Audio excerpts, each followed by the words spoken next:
Hi, I'm Christy Rost. One of my favorite sandwiches is the muffaletta, a New Orleans tradition that originated in 1906. This hearty sandwich is perfect for picnics, tailgates, and home gates. Made ahead to allow the flavors to meld, the muffaletta is ready to pack into a picnic basket with your favorite sides and a bottle of wine. Welcome to At Home with Christy Rost.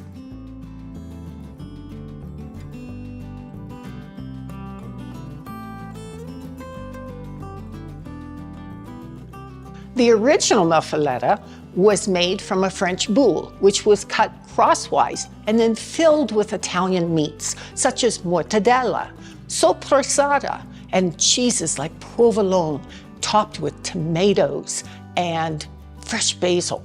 But the key ingredient to any muffaletta is always the tapenade, which is a combination of olives and red peppers and olive oil and lemon juice and all kinds of good things, and that's what I'm going to show you how to make. So I have my food processor here, and very often I make this by hand, and you just chop up all your olives, but we're gonna do it really super fast. I'm gonna use the food processor. So I have some green Spanish olives and some Kalamata olives. Just make sure that they don't have pits. Some red roasted bell peppers. Now, sometimes I'll take a whole red pepper and I'll roast it in the oven. I'll just put it under the broiler and roast it there until it gets real soft and it gets kind of black on the outside. And then you put it in a plastic zipper bag and close the bag and let it steam for about 10 minutes. And then when it comes out, it's real super soft. You can open it up, take out all the seeds, remove the stem, and chop it up.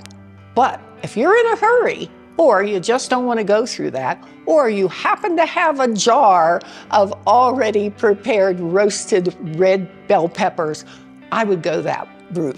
So that's what I'm doing today. So I have those three ingredients in here, and I'm going to just give this a very quick pulse. I don't want it to be super fine. I want to be able to see the different colors, the different pieces. So just kind of like a light chop.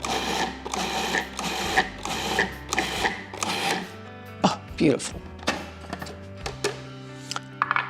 And if you need to just catch a few pieces that didn't get done, just go down the sides like this. Boy, does this smell good. My mouth's watering already. One more quick chop. There we go. I'm going to transfer this to a bowl and scrape this all in. And see, you can still see all the different colors of the olives, as well, of course, the red bell pepper. And anything that didn't get chopped, that's just going to be an extra beautiful burst of flavor for somebody on their sandwich. But you can't have a muffaletta if you don't have the tapenade. But the other thing you could do with tapenade is it's really good on crostini. You know, if you bake some slices of baguette and just brush them with a little bit of olive oil, stick them in the oven until they get nice and brown and toasted on both sides, and then spread a little bit of tapenade on top. That is a perfect last-minute little app for when you invite friends over, or maybe just you and someone very special. So I've got all my little olives and things here. I'm going to add in some oregano. This is dried oregano, and about a tablespoon. I like to rub it between my hands to release all the flavor. And then some fresh lemon juice. Get rid of that seed. There we go. There we go. Oh, this is a seedy one. All right. And then stir that in. Add just a little bit of olive oil. I have about a 1/4 cup here. Nice. And some freshly ground black pepper. I have some pink Himalayan sea salt. It's from Sea Salt Season. And give it a good stir. Now, I like to make my muffalettas ahead because it's really nice to have all the flavors meld together. So I'll just give this a quick stir.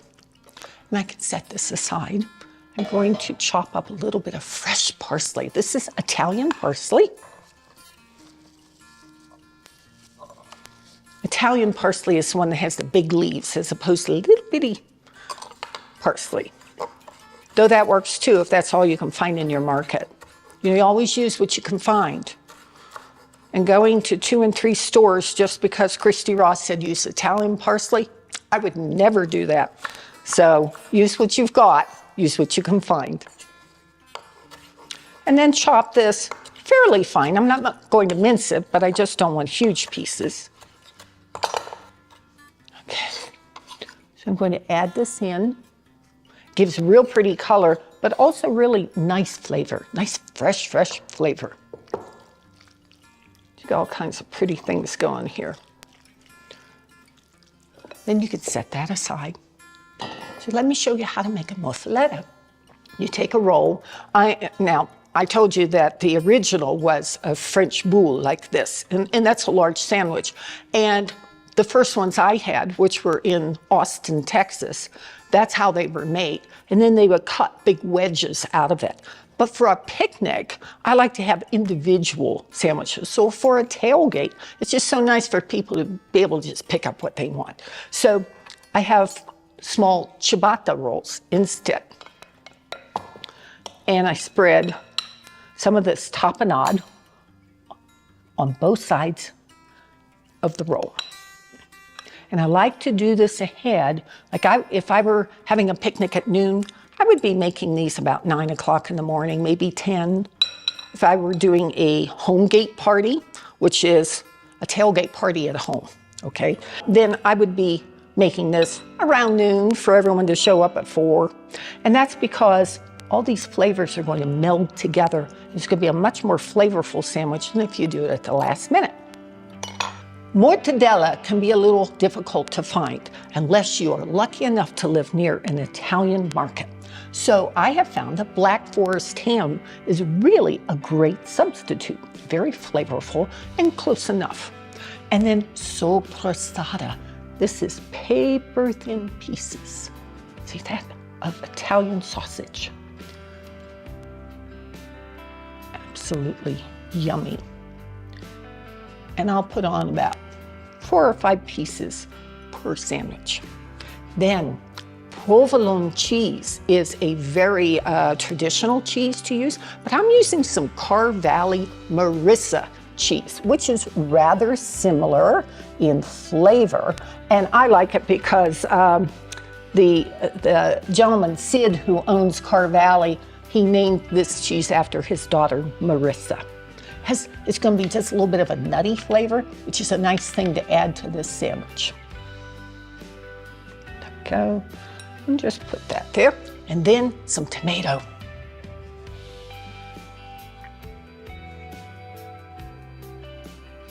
Beautiful. And fresh basil. Fresh basil really makes the sandwich, I have to say. It's not the same if you don't have it on there. Go. So I got my tapenade, both sides. I got my sandwich all put together. I think I'll put just a tiny bit of pepper on top. And there's enough salt in the olives and in the little bit that I added to the tapenade. I don't need salt on the tomatoes. And I close it up like this. Now, for a sandwich like this, I would just wrap it and it's ready to go. But it's easier if you're doing a picnic or something like that. Let me use this knife. If you slice your sandwich in half, it's just easier for your guests. So I do this, and look how pretty that is. It's a beautiful sandwich. And then wrap it in plastic wrap, because this is what's going to allow all of those flavors to come together. And you're going to wrap it rather tightly. Take a piece of plastic wrap, put it on my board, and pick up my sandwich and put it in the center. And then I wrap it tightly. And this is going to hold all of the things together, all those beautiful fresh ingredients. And it's going to help all that tapenade to just kind of infuse the entire sandwich. And there it is. So then I put that in the fridge, and it's ready when the picnic is ready. What goes well with a Mosetta sandwich? How about a salad trifle? So what's a salad trifle? Well, it's a layered salad. And in this case, since it's for a picnic, I'm layering the salad in a jar. And so I'm going to start with some red cabbage. Just put a little bit in the bottom. So this is all about crunch and flavor, great nutrition, but boy, has it got to look good. So I put a little bit in the bottom. Then I have some chopped lettuce. You want to make it just the right size for people to bite into, nothing real big and not so teeny that it's a problem with the fork. Then for a little bit of spice, I'm going to use some chopped arugula. Put that in here. It's going to give a nice little peppery kind of flavor to the salad. Then I'm adding some chopped tomato. You see all the colors already? Isn't that pretty? So lots of chopped tomato here. And you can use whatever you like. I will say I'm using a little bit of chopped cabbage here, red cabbage, but radicchio also works very, very nicely. And then some fresh basil. Yummy. Very nice. And be sure to save a little room at the top for the dressing. So let's make the dressing. I'm going to make a creamy Baba Blue cheese dressing. So if you like Roquefort, you're going to love Baba Blue cheese. This is from Car Valley in Wisconsin. I just take my fork and break it up a little bit like this. And then I'm going to add one large clove of garlic. There you go. And give this a good chop. I like my garlic pretty small. So I'm just going to chop it several times, gather it together, and chop it again until I get it pretty well minced. If you've never made a vinaigrette with chopped fresh garlic in it, I highly recommend you try that. Have you never made a vinaigrette? Maybe I should ask that question. So if you've never made your own vinaigrette, let me tell you, it is such an easy thing to do. I take a jar, I put about a half teaspoon to a teaspoon of Dijon mustard inside. I add some red wine vinegar and then some salt and pepper. And then enough olive oil that I have a 1-to-4 ratio of red wine vinegar to the olive oil. And then stir that up a little bit, put a lid on it, and give it a good shake. However much you shake it is how much it emulsifies. If you like it to be fairly loose and not too much blended, then just give it a couple of shakes. If you like a really thicker emulsified dressing, shake it a little bit longer. It makes a beautiful salad dressing and it keeps for days.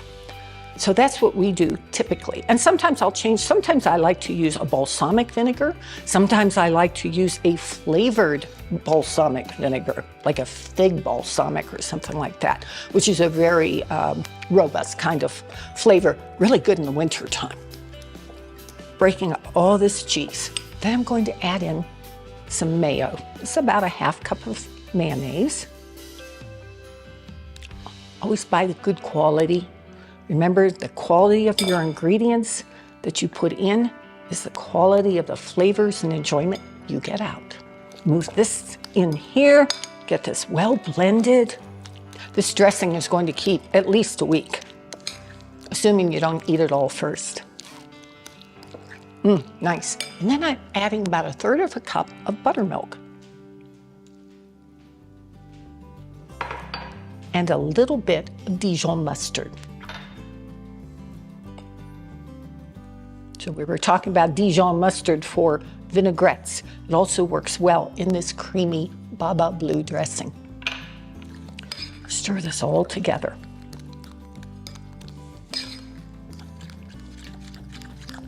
Now I really love to let the dressing sit for a little while. I'll put a cover over it, stick it in the fridge, let it sit for several hours or overnight.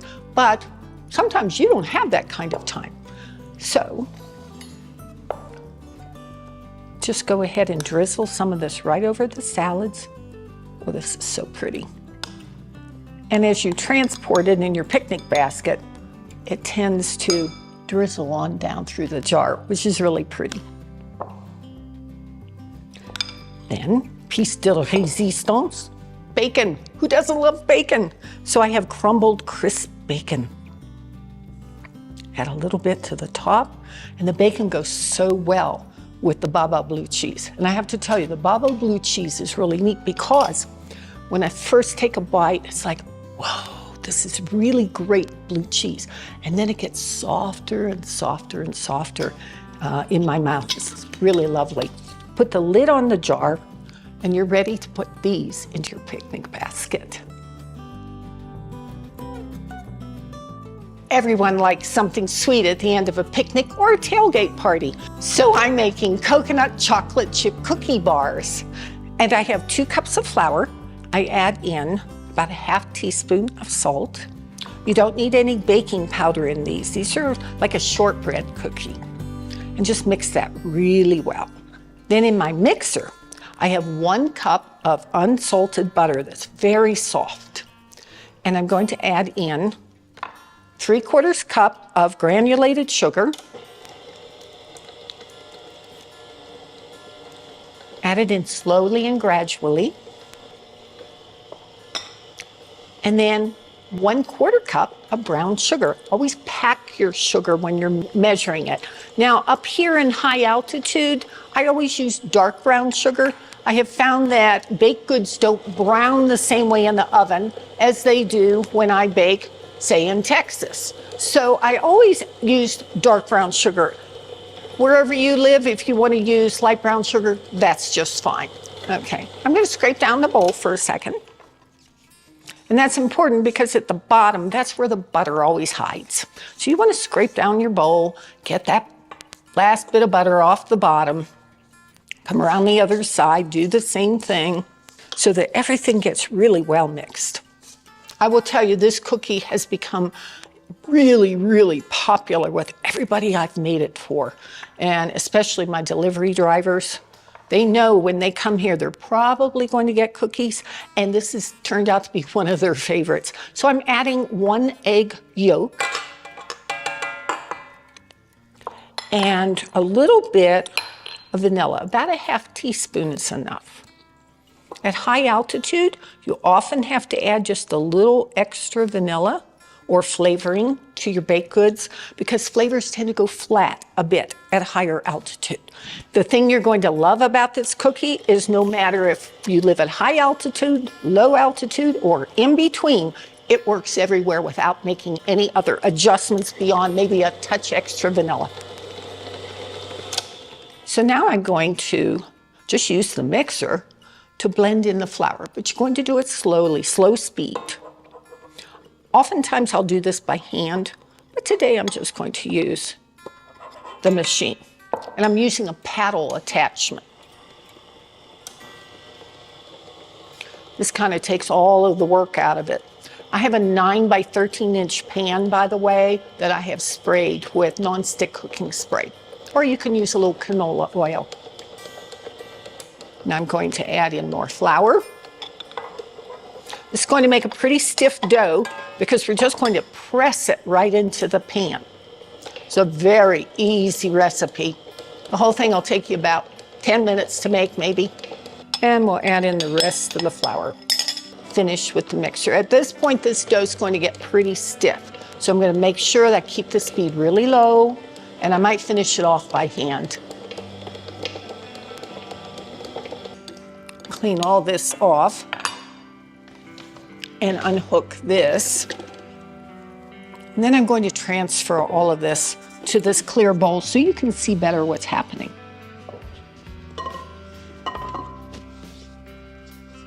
In the meantime, I've preheated my oven to 350 degrees. And if I'm baking at high altitude, I have the oven rack right in the middle of the oven. If you're at low altitude, You can have it in either the middle or the next upper level, and your cookies will do just fine. Have to bake a little more carefully up here.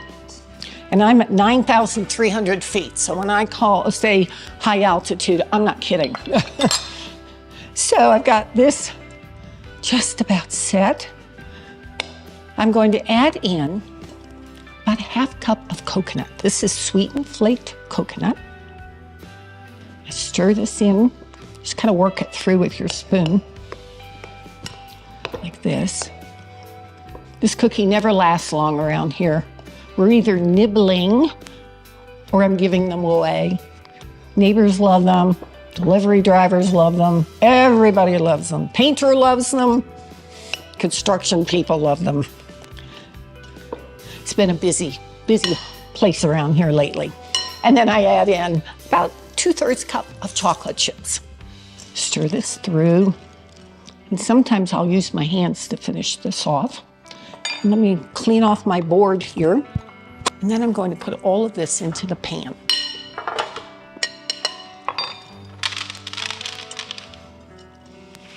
There. And I can use my hands to just kind of finish mixing this all together. And then press it in. And this does take a few minutes to do because you want to make sure you have the cookie dough in all of the corners. I've been baking cookies since I was 12 years old. And I became, in our household, the cookie baker, the official cookie baker when I was growing up. I have 3 sisters, and my mom was a lovely cook. She is a lovely cook. But baking was never her thing.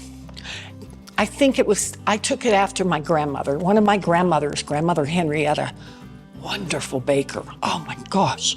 And I'm kind of distributing chocolate chips as I go here. I loved what she created. I loved the artistry of it. I loved how beautiful it was. And more than anything, I loved the response that people had when they saw what she baked. And I decided that was for me. So I've been baking a long, long time. And for me, to make cookies and have people go, oh yes, I'd love some, thank you. That's really fun. So it's neat to have recipes even that are super simple like this one, but evoke the same kind of response.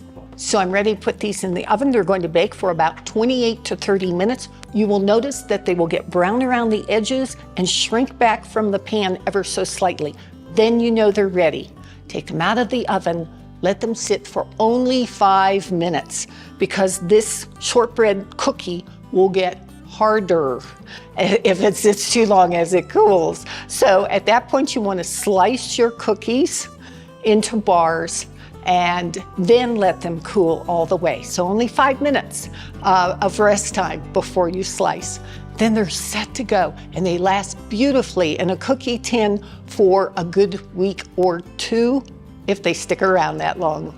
I think it's all set for picnic time.